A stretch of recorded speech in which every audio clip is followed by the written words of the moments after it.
La CGT, Bonjour. bonjour. Voici un petit retour sur le comité technique qui a eu lieu hier, le 28 mai.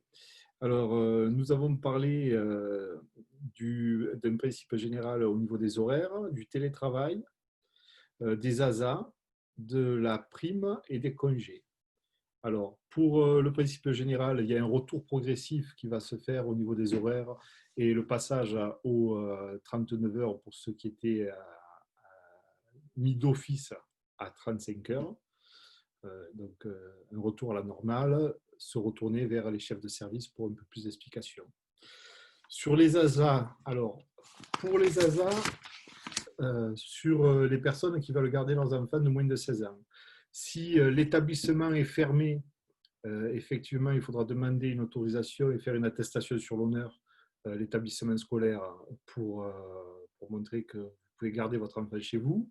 Si par contre l'établissement est ouvert et disponible pour prendre vos enfants et que vous voulez quand même garder du 1er juin jusqu'au 4 juillet votre enfant, il faudra poser des congés annuels ou des RTT ou des heures de récupération. Voilà.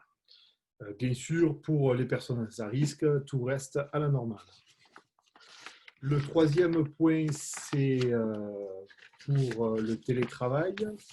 Le télétravail qui a été mis en place pendant cette pandémie Covid et a été mis un peu en place à la va-vite.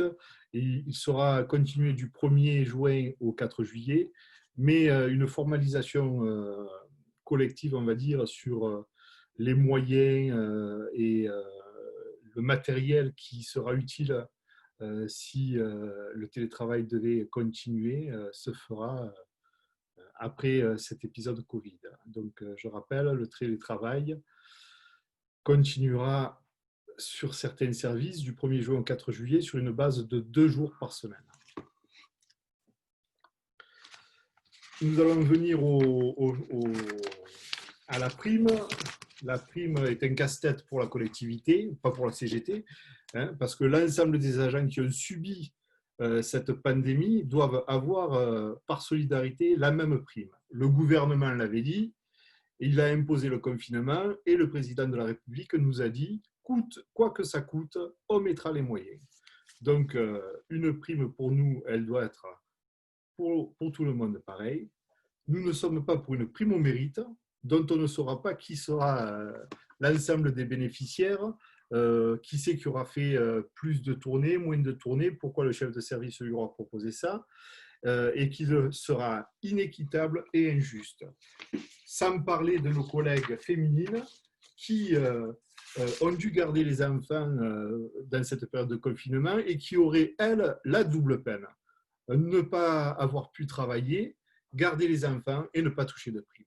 Bon, après, nous sommes passés au sujet des congés. Donc, pour la CGT, les congés ne doivent pas se substituer au confinement, bien sûr. Et ce que nous souhaitons, parce que la période qui nous est un peu demandée, c'est de faire en sorte que pendant la période Covid du 11 mai jusqu'au 10 juillet, les agents puissent poser 5 jours de congés ou de RTT. Pour nous, les congés ne doivent pas être imposés et bien être choisis par les agents.